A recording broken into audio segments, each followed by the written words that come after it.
Cristiano রোনালদোর Portugal ষষ্ঠ বিশ্বকাপ খেলতে যাচ্ছে। লিওনেল মেসি এবং সাথে ওচোয়া, তিনজনই। পর্তুগাল দলটাকে নিয়ে কথা বলার আগে সবার আগেই রোনালদোকে নিয়েই কথা বলতে হবে, কারণ দলটা আসলে রোনালদোরই। রোনালদো না থাকলে পর্তুগাল দলটারও এত হাইপ থাকতো কি না আমার আসলে জানা নাই, আমার মনে হয় না থাকতো। সেই জন্য দলটা রোনালদোর, ক্রিস্টিয়ানো রোনালদোর পর্তুগাল। এখন সবার আগে আমি যে দলটা দিয়েছে রবার্তো মার্টিনেজ, তো দলটার 26 জনের দলের সাথে মানে যে দলটা দিয়েছে তার সাথে এক্সট্রা একজন সে নিয়ে যাচ্ছে, দিয়েগো জোতা, লিভারপুলের দিয়েগো জোতা। কত বছর জোতা যাচ্ছে না, তার 21 নম্বর জার্সি পরিধান করবে তারই বন্ধু রুবেন নেভেস। যাই হোক, আমরা স্কোয়াডটা নিয়ে কথা বলি, রোনালদোর পর্তুগাল নিয়ে কথা বলি।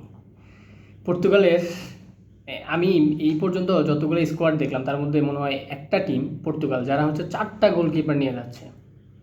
এক্সট্রা একজন গোলকিপার নিয়ে যাচ্ছে রবার্তো মার্টিনেজ, রিকার্ডো বেলহো,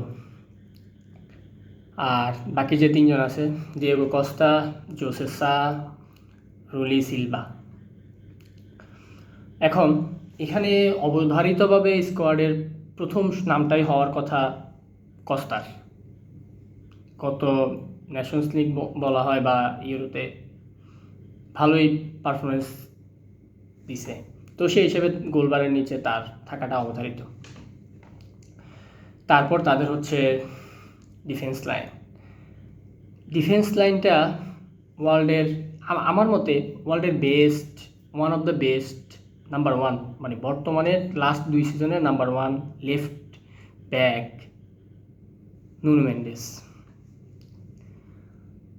সে পর্তুগাল দলে। আর পর্তুগালের যে দলটা বর্তমানে আছে এই কথাটা একটু অ্যাড করে নিই, সেটা হচ্ছে একটা গোল্ডেন জেনারেশন, মানে রোনালদোর সাথে একটা গোল্ডেন জেনারেশন। বলা হয় এই দলটা নাকি মানে 2066 সেমিফাইনাল খেলছে, 2006 সেমিফাইনাল, আর 2016তে ইউরো।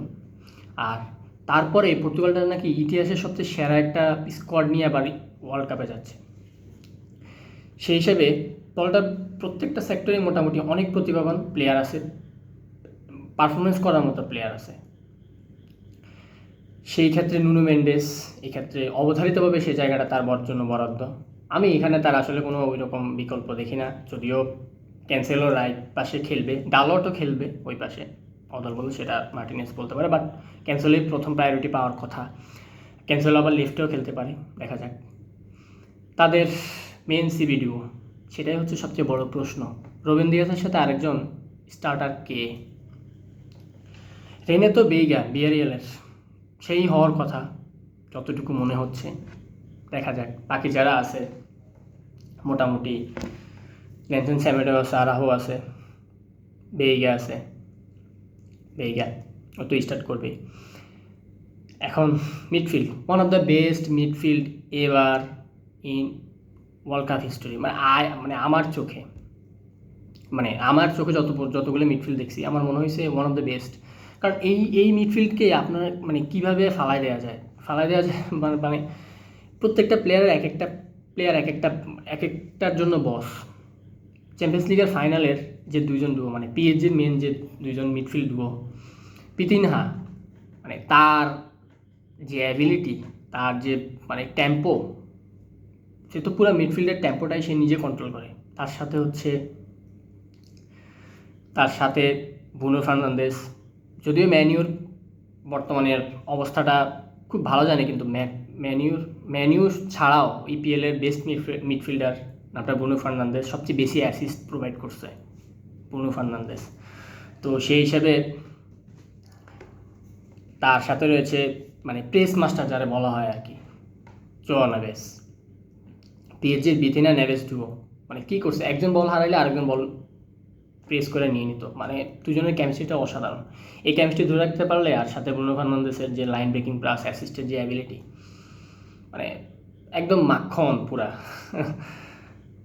এখন তার পাশে আবার অনেকগুলা অপশনসও আছে, মানে বেঞ্চ ডেপথটাও খুব ভালো। বার্নার্ডো সিলভা ওই নাম্বার 10 পজিশন বা নাম্বার 8 পজিশন, সে পাশে খেলে দিতে পারে। আবার রুবেন নেভেস আছে, মানে অপশনসের অভাব নাই, ডেপথ তো খুবই ভালো ডেপথ। তাদের অ্যাটাকিং পজিশন, সেখানে লিডার হওয়ার কথা অবশ্যই the man, the myth, Cristiano Ronaldo, যার কাঁধে ভর করে থাকবে পুরা পর্তুগাল দলটা, ক্যাপ্টেন রোনালদো CR7। তো এখন অবশ্যই ফ্রন্ট লাইনের নাম্বার 9 পজিশন, যেহেতু উইংয়ে এখন রোনালদো আর খেলতেছে না বেশ কয়েক বছর ধরে, সেক্ষেত্রে নাম্বার 9 পজিশনটা রোনালদোরই হওয়ার কথা। লেফটে রাফায়েল লিয়াও, গত সিজনটা খুবই বাজে একটা সিজন কাটাইছে, বাট এর আগের সিজনটা খুবই দুর্দান্ত সিজন ছিল। একটা এসি মিলান থেকে শিফট করার একটা কথা চলছিল। তো এই সিজনে মাত্র 9টা গোল, 3টা অ্যাসিস্ট, খুব একটা ভালো না, রাফায়েল লিয়াও সুলভ না আর কি, বাট তার দিনে সে বেস্ট। ড্রিবলিং আছে, সব কিছুই ভালো, হাইট সব কিছুই বেস্ট। আর তাদের রাইট পাশে আমি সেখানে অবশ্যই বার্নার্ডো সিলভাকে প্রেফার করি, যদিও পেদ্রো নেতো চেলসির, সেও ভালো সিজন কাটাইছে, বাট আমার কাছে মনে হয় Bernardo Silva as a versatile, ওই পাশটা তার কাছেই মানে বেশি প্রেফার করা হয়, মানে আমি করতেছি। ট্রিনকাও, মানে ওই টিমে রোনালদোর পরে মানে যদি কেউ ভালো মৌসুম কাটা থাকে সেটা হচ্ছে খুবই ইনফর্ম একটা প্লেয়ার, 14টা গোল পাইছে, 17টা অ্যাসিস্ট পাইছে, 17টা অ্যাসিস্ট, হ্যাঁ, স্পোর্টিং সিপি রয়ে 17টা অ্যাসিস্ট, 14টা গোল। ট্রিনকাও খুবই ইনফর্ম একটা প্লেয়ার, ওয়ার্ল্ড কাপে যাচ্ছে, মানে যে কয়জন স্ট্রাইকার আছে তার মধ্যে। আর এক্ষেত্রে আরও কয়েকটা নাম আসতে পারে যারা মোটামুটি স্ট্রাইকার পজিশন এবং উইং পজিশনে খেলতে পারে, সেক্ষেত্রে জোয়া ফিলিপস, সেও ভালো সিজন কাটাইছে, আল নাসেরের হয়ে 20টা গোল দিচ্ছে, 13টা অ্যাসিস্ট করছে এই সিজনে, খুবই এটা অবশ্যই ভালো। জোয়া ফিলিপস যেভাবে তার ফর্মটা হারাই খুঁজতেছিল, সেটা তো অবশ্যই দুর্দান্ত একটা সিজন বলাই যায়। এরপরে হচ্ছে রোনালদো। এখন অনেকের মনে হইতে পারে যে ওই জায়গায় মানে রোনালদো ছাড়া তো ওই জায়গায় আসলে খুব একটা বেস্ট অপশন, আমি মানে বেস্ট অপশন কে, গঞ্জালো রামোস। পিএসজিতে তো সে স্টার্টার না, সে বেঞ্চেই ছিল মোটামুটি মোস্ট অফ দ্য টাইম। তো এইভাবে হওয়ার কথা। এখন রবার্তো মার্টিনেজ দলটাকে খেলাবে কোন ফরমেশনে? 4-2-3-1 মোস্ট অফ দ্য টাইম সে খেলায়, 4-3-3ও খেলায়, আবার অনেক সময় উইংব্যাক পজিশনে জোয়ান নেভেসও নিয়ে খেলাইছে উইংব্যাকে, রাইটে। তো আসলে সে আসলে ফরমেশনটা একবার এক এক রকম করে, but most of the time 4-2-3-1 খেলায়। সেক্ষেত্রে 3-এর যে নাম্বার 10 পজিশনটা সেটা ব্রুনো ফার্নান্দেজ, সে ওই টেম্পোটা ধরে রাখে। এক পাশে নেভেস, আরেক পাশে আরেক পাশে হচ্ছে বার্নার্ডো সিলভা বা ফ্রান্সিসকো তিনকাও, যে কোনো একজন খেলতে পারে। এখানে আরেকটা নাম আসতে পারে ফ্রান্সিসকো, সে জুভেন্টাসের ফ্রান্সিসকো। মোটামুটি জুভেন্টাসের খারাপ সময়গুলোতে সেও মোটামুটি একটা ভালো সিজন কাটেছে, এখন সেও আবার ওই রাইটে খেলতে পারে। দেখা যাক রবার্তো মার্টিনেজ কাকে ওই পজিশনটা কাকে প্রেফার করে। লেফটে তো অবশ্যই রাফায়েল লিয়াও, সে ফিক্সড মোটামুটি বলা যায়। এখন হচ্ছে দলটার মানে শক্তিমত্তা আসলে কোন জায়গায়, দুর্বলতাটা আসলে কোন জায়গায়? শক্তিমত্তাটা অবশ্যই তাদের মিডফিল্ড। এখন দুর্বলতাটা আমার কাছে সবচেয়ে বড় দুর্বলতা হচ্ছে মেন যে সিবি ডুও, এই সিবি ডুওটার প্রবলেম হচ্ছে রুবেন দিয়াস ম্যান সিটির কি প্লেয়ার, বাট এই মৌসুমে কিন্তু সে ওই অত স্টার্ট করতে পারে নাই সব ম্যাচ। পেপ গার্দিওলা তাকে বসায় রাখছে অনেক ম্যাচে, তো সেও বসায় রাখলে সে অবধারিতভাবে সেখানে নাম্বার 1 থাকবে, বাট তার সাথে যে স্টার্ট করবে সেই স্টার্ট প্লেয়ারটা আসলে মানে কে হইতে পারে, ওই একটা মানে একটা ওইখানে স্টেবিলিটিটা আমি আসলে খুঁজে পাই না। এখন তাদের একটা সিবিডির একটা প্রবলেমও আছে, মানে তারা তো most of the time Roberto Martinez হচ্ছে আক্রমণাত্মক ফুটবল খেলাতে পছন্দ করে, কিন্তু যখন হচ্ছে এই কাউন্টার আসে তখন তারা অনেক সময় সে কি ফিল করার কারণে তারা ওই গোলটা খায় বসে। মানে এটা হচ্ছে তাদের একটা, আমি আমার দৃষ্টিতে এটা তাদের একটা বড় দুর্বলতা মনে হয়েছে, কাউন্টারে তারা গোলটা খেয়ে বসে।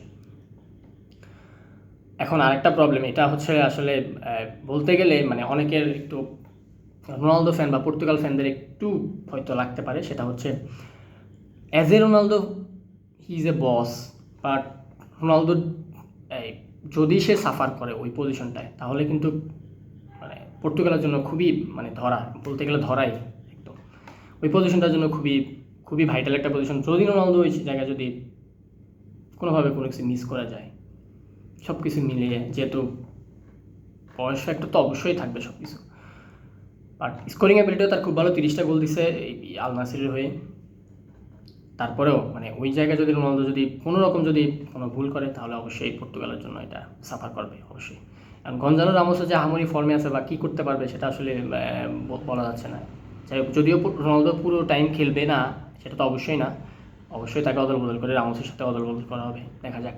ফিলিক্সও থাকতে পারে, ফিলিক্স এই জায়গাটায় তার আমার দুর্বলতা মনে হয়, মানে মেন দুর্বলতা রিসিভিতে, এই আর কি সব কিছু মিলে। আর তাদেরকে একটা যদি দল হয়ে একটা বন্ডিং হয়ে খেলতে পারে, তারা অনেক দূর যাবে, পর্তুগাল দলটা অনেক দূর যাবে যদি তারা রোনালদোর জন্য খেলে। এটা একটা বড় প্রশ্ন, দেখা যাক কত দূর যায়। আপনাদের কি মতামত, বা রোনালদো ফ্যান যারা আছেন তাদের কি মতামত, সেটাও জানাতে পারেন। আসসালামু আলাইকুম।